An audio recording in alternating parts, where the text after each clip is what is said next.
परमेश्वर पिता आपके बेटे प्रभु यीशु के नाम में प्रार्थना करते हैं। पवित्र आत्मा आप आइए और मुझ पर कब्जा कीजिए।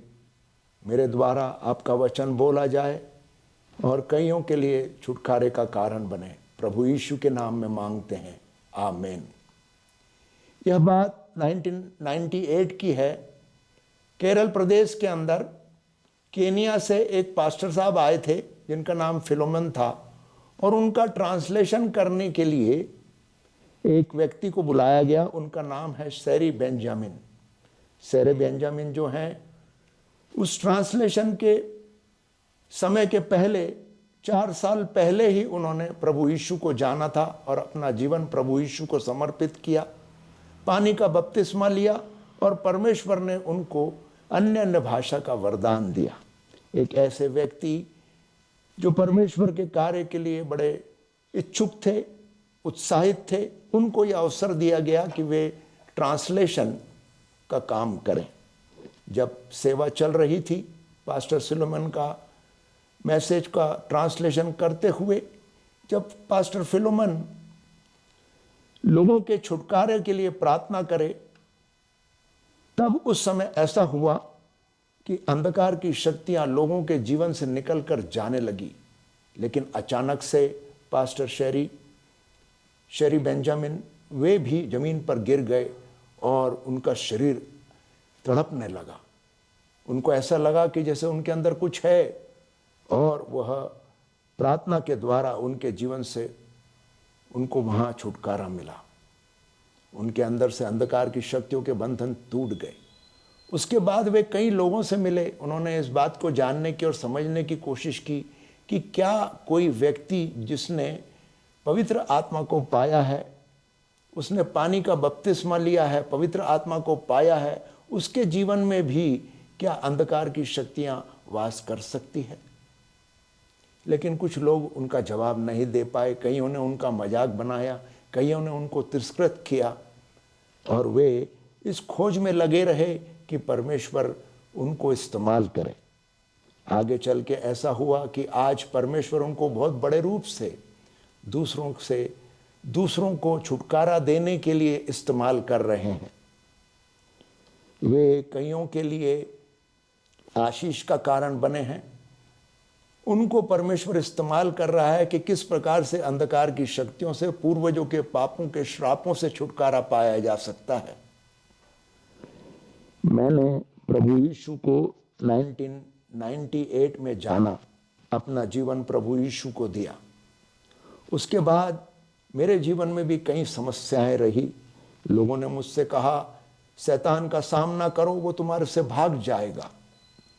ये बात को मैंने सुना, समझा और कई बार अपने जीवन में उपयोग करने की कोशिश की, लेकिन मैं हताश रहा। मुझे कई समस्याओं का सामना करना पड़ा। मेरे जीवन में कई परेशानियां थी। मेरा गुस्सा, अक्षमा, दूसरों को साथ जो मेरा व्यवहार था उसमें कई तकलीफें थी। और ऐसे समय के अंदर मुझे छुटकारा क्या होता है और छुटकारा कैसे पाया जाए, इसके बारे में सीखने को मिला। आत्मिक उन्नति करने के लिए यह बहुत जरूरी है कि हम अपने पापों और श्रापों से छुटकारा पाएं, अपने पूर्वजों के पापों से छुटकारा पाएं।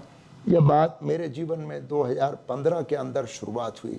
मतलब 17 साल मैं अपने जीवन के अंदर संघर्ष करता रहा। प्रभु यीशु को जानने के बाद भी, पवित्र आत्मा का बपतिस्मा पाने के बाद भी मेरे जीवन में समस्याएं थी। अक्षमा की भावना थी, कड़वाहट थी, गुस्सा था, और पूर्वजों के पापों के श्रापों के कारण मेरे जीवन में कई तकलीफें थी। अब जब 2015 में मुझे ये पता चला, उसके बाद मैंने कई प्रार्थनाएं की और उन प्रार्थनाओं के द्वारा मेरा छुटकारा हुआ। और अब मैं परमेश्वर की सामर्थ को महसूस करता हूँ, उसके छुटकारे का अनुभव करता हूँ। यह घटना जो है हमारे लिए एक आम बात है। कलीसिया के अंदर लोगों को यह पता नहीं है कि उनके अंदर भी कुछ शक्तियां हैं, अंधकार की बातें हैं, कोई बुराइयां हैं जिससे उन्हें छुटकारा पाना चाहिए। जब भी इसके विषय में बात की जाती है तो पासबान लोग कहना चाहते हैं कि हमारे द्वारा छुटकारा होता है, हमने परमेश्वर की चंगाई को हमारे चर्च में होते हुए देखा है। भारत देश में क्या पूरे विश्व के अंदर जितने भी चर्च में आप जाएंगे, आपको हर चर्च के अंदर यह गवाही सुनने को मिलेगी कि परमेश्वर ने चंगाई प्रदान की है। आपको ये गवाही सुनने को मिलेगी कि परमेश्वर ने कई लोगों को दुष्ट आत्माओं से छुटकारा प्रदान किया है। हम इस बात को समझते हैं क्योंकि परमेश्वर के वचन के अनुसार परमेश्वर अपना काम करते हैं।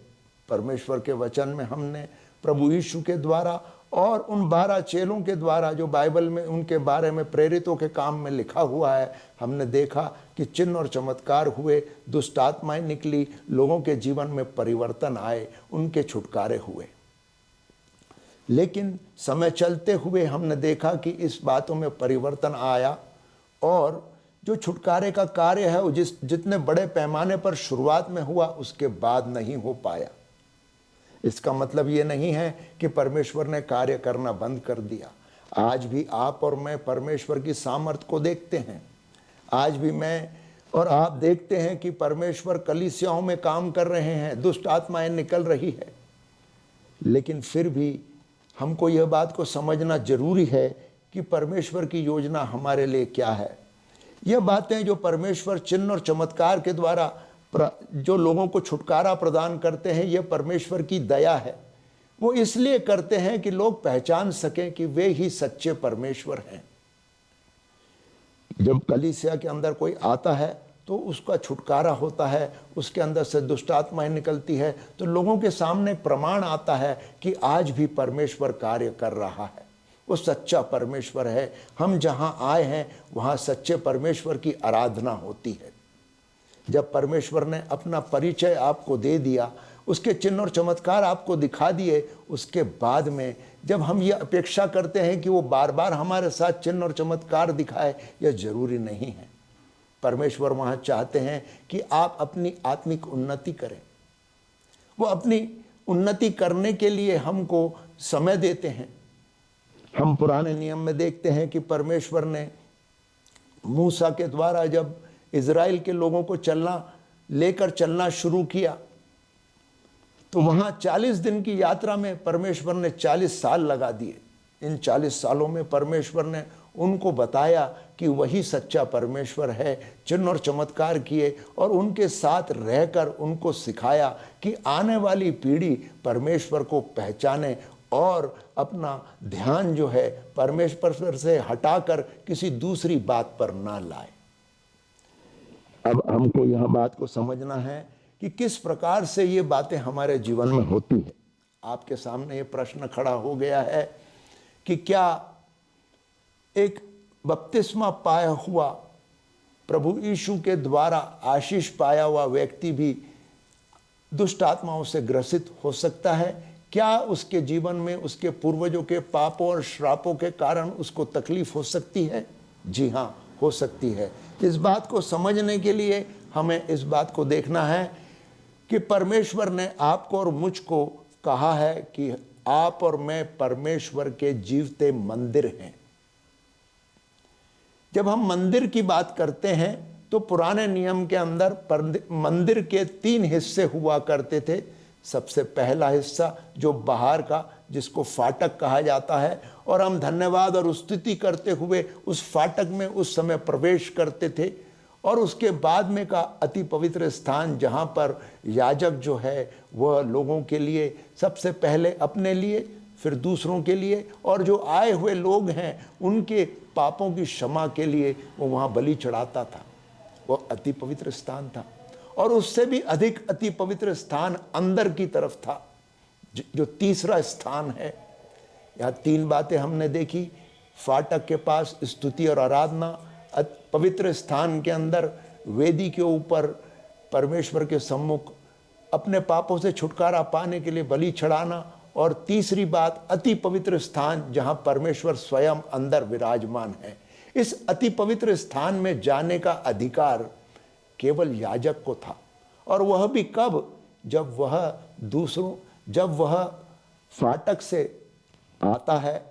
फाटक पे आने के लिए सबसे पहले वो धन्यवाद और स्तुति देता है, उसके बाद वो अंदर दाखिल होता है और वहाँ वो अपने लिए और दूसरों के लिए पापों की बलि चढ़ाकर वहाँ शुद्ध और पवित्र होकर तब ही वो अति पवित्र स्थान में प्रवेश करता है। जिस प्रकार से पुराने नियम में हमने देखा मंदिर के 3 हिस्से हैं, मनुष्य के भी 3 भाग हैं, वे हैं बॉडी, सोल एंड स्पिरिट।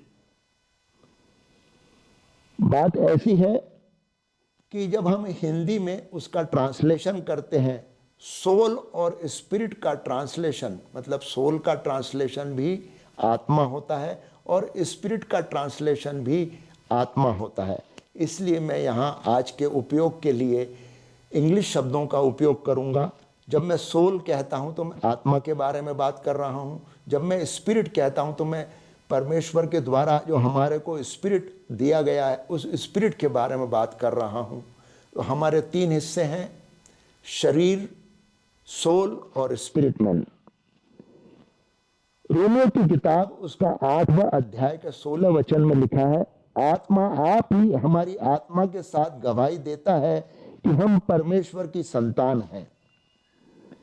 इस वचन में पहला जो शब्द इस्तेमाल होता है आत्मा, वहाँ पर स्पिरिट मैन, इंग्लिश में स्पिरिट जहाँ लिखा हुआ है वहाँ पर कैपिटल लेटर में एस लिखा है, मतलब यह स्पिरिट होली स्पिरिट को दर्शाता है। होली स्पिरिट हमारी आत्मा के साथ गवाही देता है कि हम परमेश्वर की संतान हैं। पवित्र आत्मा आपको और मुझको यह बात हमारे स्पिरिट मैन के द्वारा बताते हैं, हमारे सोल के द्वारा नहीं। जब आप और मैं प्रभु यीशु को स्वीकार करते हैं कि हाँ परमेश्वर पिता, हम अपने पापों का अंगीकार करते हैं, प्रभु यीशु को हम स्वीकार करते हैं, तब हमारे स्पिरिट मैन का छुटकारा होता है। हमारा सोल और हमारा शरीर, इसका छुटकारा होने की प्रक्रिया है, वो अगर हम पूरी नहीं करते हैं तो नहीं हो पाता। कईयों के जीवन में परमेश्वर दया करते हैं और वो छुटकारा उनको तुरंत प्रदान करते हैं। वो तो छुटकारा उनके शरीर, उनके सोल और स्पिरिट मैन तीनों में होता है। कई जगहों पर ऐसा अनुभव आता है कि जहाँ परमेश्वर के सम्मुख प्रार्थना करने के बाद केवल स्पिरिट मैन का छुटकारा होता है और लोगों का सोल और शरीर जो है वो फिर भी ग्रस्त होता है उनके पूर्वजों के पापों से और श्रापों से और अंधकार की शक्तियों से। इस बात को समझने के लिए मुझे बहुत आसानी हुई जब मैं पंडिता रमाबाई मिशन में गया। पंडिता रमाबाई 130 साल पहले परमेश्वर के सम्मुख जब आई तो उनको परमेश्वर ने छुटकारा प्रदान किया। उनके बारे में ऐसा कहा जाता है कि वे भारत देश के ग्रंथों और किताबों, धार्मिक पुस्तकों, इसकी ज्ञाता थी और जगह जगह पर जाकर वे धार्मिक बातों को बोलती थी। ये वो बातें थी जो परमेश्वर की नहीं थी।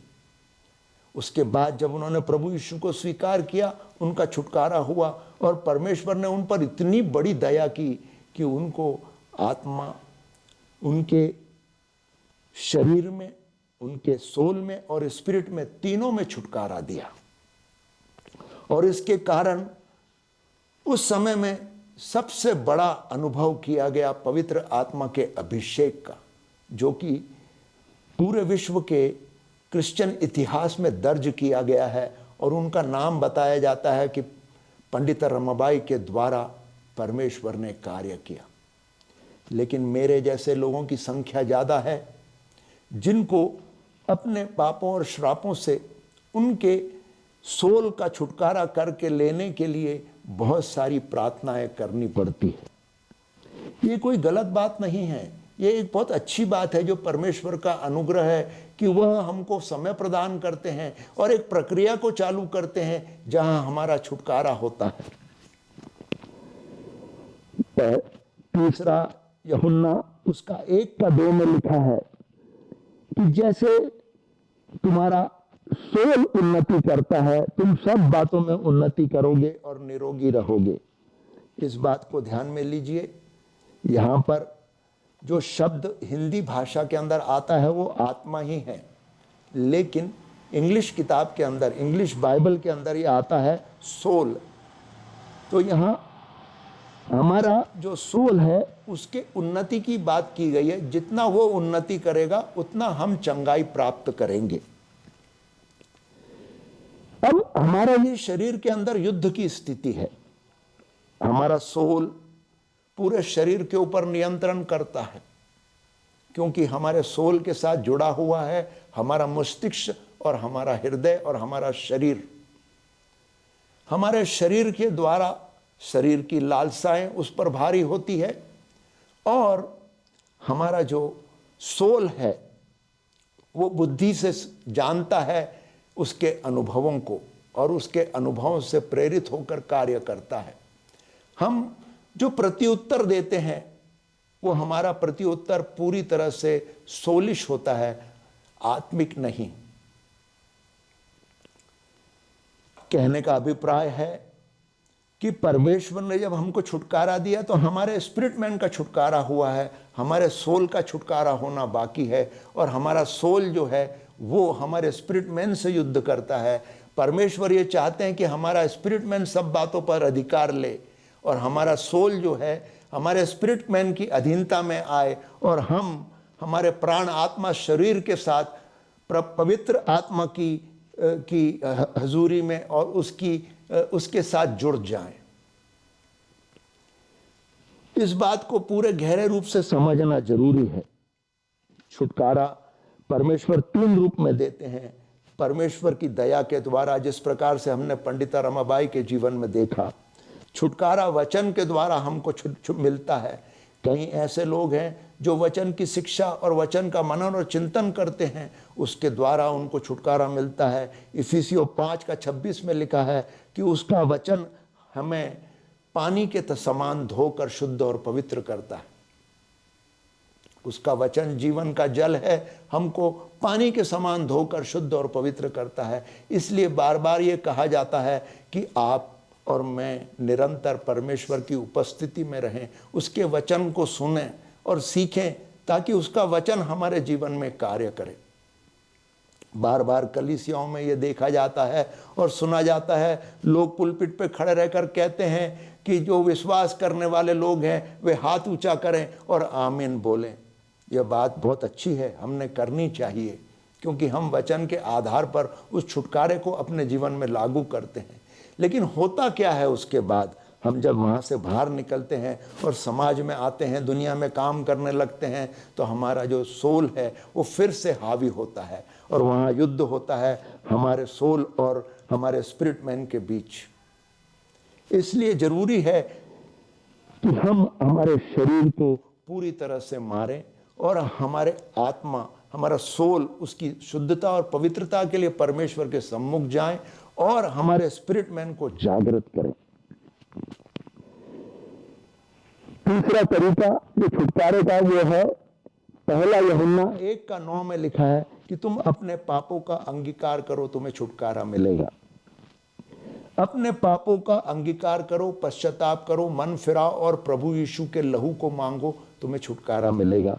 मेरे जैसे लोग कलीसिया में बहुत ज़्यादा हैं। अगर मैं ऐसा कहूं कि 99% लोग मेरे जैसे हैं तो मैं सच कह रहा हूं। हम सबको उस छुटकारे की ज़रूरत है, जिस प्रकार से परमेश्वर ने मुझ पर दया की और यह ज्ञान और प्रकाशन मुझे प्रकट किया। अब परमेश्वर सब लोगों तक ये बात को ले जा रहे हैं कि हम पहला यूहन्ना उसका 1:9 के अनुसार अपने जीवन में पश्चाताप करते हुए, हर रोज पश्चाताप करते हुए। कई बार लोग पूछते हैं कब तक पश्चाताप करें? हम तो एक बार कर चुके हैं, हमको परमेश्वर ने छुटकारा दे दिया है, हमको और पश्चाताप करने की जरूरत नहीं है। लेकिन जब आप इस बात को महत्वपूर्ण रूप से समझेंगे कि आप पवित्र आत्मा के चलाए नहीं चल पा रहे हैं, आप पूरी तरह से परमेश्वर की सामर्थ्य को नहीं देख रहे हैं, क्योंकि परमेश्वर के लोग उसके फलों के द्वारा जाने जाते हैं। मैं अपने जीवन में बार बार जब देखता था तो मेरे फल जो थे वो अच्छे नहीं थे। गुस्सा, अहंकार, अक्षमा की भावना, कुड़कुड़ाहट, परमेश्वर के प्रति कुड़कुड़ाहट, ये जब बातें मैंने मेरे जीवन में देखी तो पवित्र आत्मा ने मुझे अपने पापों के लिए कायल किया और मुझे अवसर प्रदान किया कि मैं इन बातों पर विजय पा सकूं।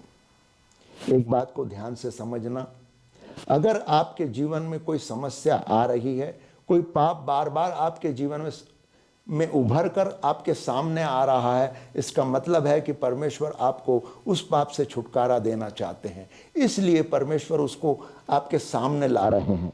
ये ज़रूरी है कि आप उसके परमेश्वर से पूछें और बोलें कि परमेश्वर पिता ये कहाँ से आता है। परमेश्वर से पूछें कि परमेश्वर ये कहाँ से आता है और इसका छुटकारा पाने के लिए मैं क्या करूं। पवित्र आत्मा हमको सहायता करते हैं। और अगर आपको पवित्र आत्मा बात कर रहे हैं तो पहला यूहन्ना उसका पहला अध्याय का 9 का वचन कहता है कि अपने पापों से पश्चाताप करो, प्रभु यीशु के लहू को मांगो, तुम्हारा छुटकारा है। हम जब इन बातों को देखते और समझते हैं तो पौल एक और बात लिखता है जो बाइबल में है, वो रोमियो की किताब उसका 8वां अध्याय का पहला वचन है।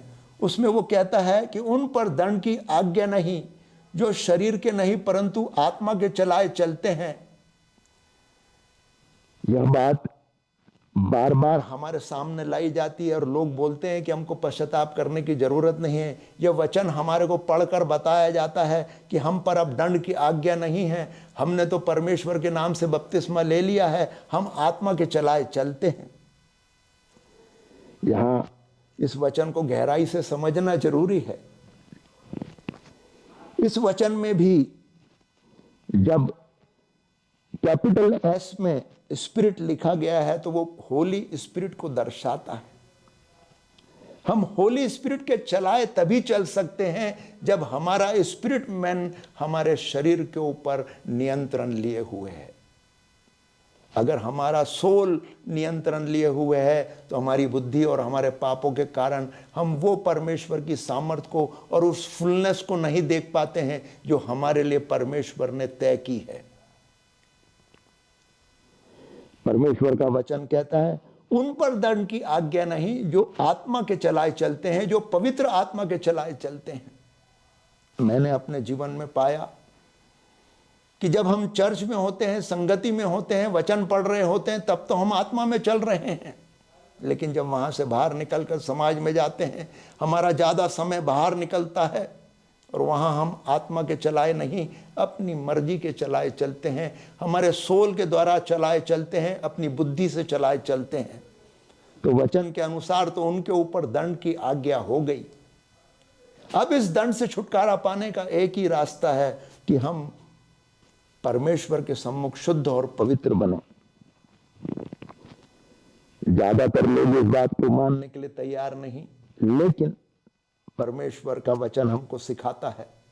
पौलुस लिखता है पहला थिस्सलुनीकियों उसका 5:19 में, आत्मा को न बुझाओ, आत्मा को न बुझाओ। यहां भी पौल पवित्र आत्मा के विषय में लिख रहा है कि पवित्र आत्मा को न बुझाओ। आपकी और मेरी आत्मिक उन्नति पवित्र आत्मा के द्वारा ही संभव है। पवित्र आत्मा ही हमको परमेश्वर ने दिया है जो हमारे साथ कार्य करता है, और वहां हमारे ही पाप और श्राप हमारी रुकावट बनते हैं। जैसा हमने भाई शेरी बेंजामिन के जीवन में देखा कि उनको बपतिस्मा पाने के बाद, पवित्र आत्मा का वरदान मिलने के बाद अन्य अन्य भाषा बोलते हुए भी छुटकारे की आवश्यकता पड़ी, मुझे भी पड़ी।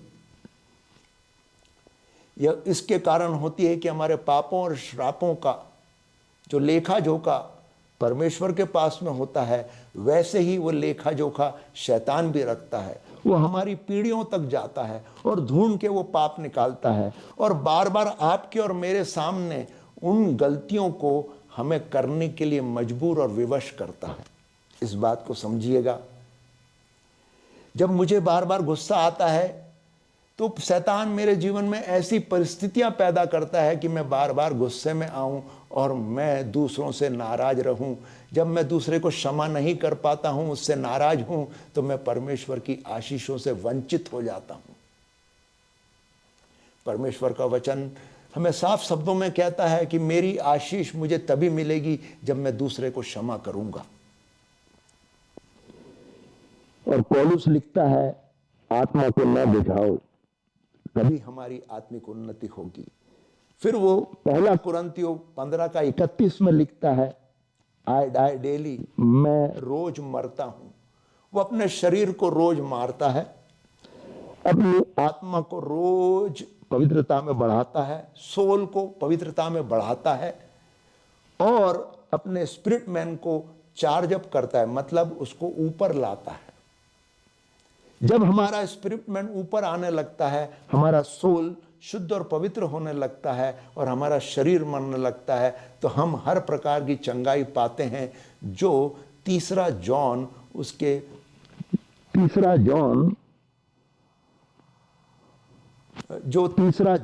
1:2 में लिखा है कि जैसे जैसे तुम सोल में उन्नति करोगे, तुम हर बातों में उन्नति करोगे और तुम्हें चंगाई मिलेगी। आप और मेरे लिए परमेश्वर का वचन हमें साफ शब्दों में समझा रहा है कि हम किस प्रकार से छुटकारा पा सकते हैं। 2 कुरिन्थियों 7:1 में लिखा है, आइए हम परमेश्वर के वादों के अनुसार अपने शरीर और आत्मा को शुद्ध करें, ताकि परमेश्वर के समान पवित्र बनते जाएं। पौलुस इस बात को भली भांति जानता है, तो वो खुद भी कहता है कि मैं वो बातें करता हूं जो मुझे करनी नहीं चाहिए, और जो मैं करना चाहता हूं वो मैं कर नहीं पा रहा हूं। वहां परमेश्वर ने उसको प्रकाशन दिया कि किस प्रकार से वो अपने शरीर को चुप बैठाए और उसको मरा हुआ घोषित करे और अपने सोल को शुद्ध और पवित्र करे और अपनी आत्मा को जागृत करे। इसीलिए वो कहता है कि परमेश्वर के वादों के अनुसार अपने शरीर और आत्मा को शुद्ध करें, ताकि परमेश्वर की पवित्रता में हम बढ़ते जाएं। यह मूल मंत्र है शुद्धता और पवित्रता में बढ़ने का। आइए हम प्रार्थना करेंगे। प्रेमी अनुग्रहकारी परमेश्वर, आपके बेटे प्रभु यीशु के नाम में हम सब आपके सामने आते हैं। पिता परमेश्वर, हमने हमेशा आपकी सच्ची और अच्छे प्रकाशन को नकारा है। हम अपनी ही मर्जी के चलाए चले हैं। हमने हमारी बुद्धि और सामर्थ्य से ही काम किया है। हमें परमेश्वर पिता जब कोई गलती बताता है तो हम सहन नहीं कर पाते। हम उसे कहना चाहते हैं कि हमारे में कोई गलती नहीं, या पाप हमसे हुआ है। पिता परमेश्वर, आपने हमको पवित्र आत्मा दिया है कि हमारे पापों के लिए कायल करे। आपने हमको प्रभु यीशु का लहू दिया है जिससे हम शुद्ध और पवित्र हो जाएं। हम इन बातों का उपयोग नहीं कर पाते हैं। हम आत्मा के चलाए नहीं, परंतु सोल के चलाए चलते हैं। स्पिरिट मैन के चलाए नहीं, हम सोल के चलाए चलते हैं और हमसे पाप होता है। हमने हमारे और हमारे पूर्वजों के पापों और श्रापों के लिए पश्चाताप की प्रार्थनाएं नहीं की है। हमने हमारे खुद के व्यक्तिगत छुटकारे के ऊपर काम नहीं किया है। हम चर्च में जरूर आते हैं, हम दान देते हैं, दशवांश देते हैं। परमेश्वर पिता, हम स्तुति और आराधना करते हैं, लेकिन हमने आत्मिक उन्नति करने के ऊपर ध्यान नहीं दिया। हमने बोला कि जो हो रहा है उतना काफी है, इतना बस है, हमको आगे नहीं बढ़ना। पिता परमेश्वर, हमें क्षमा करें, हम पर दया करें। आपके बेटे प्रभु यीशु के लहू से हमको धोकर शुद्ध और पवित्र करें। हे परमेश्वर पिता, यहाँ से आगे आत्मिक उन्नति करने के लिए और आत्मा के चलाए चलने के लिए हमारी सहायता और मदद कीजिए। प्रभु यीशु के नाम में मांगते हैं, आमीन।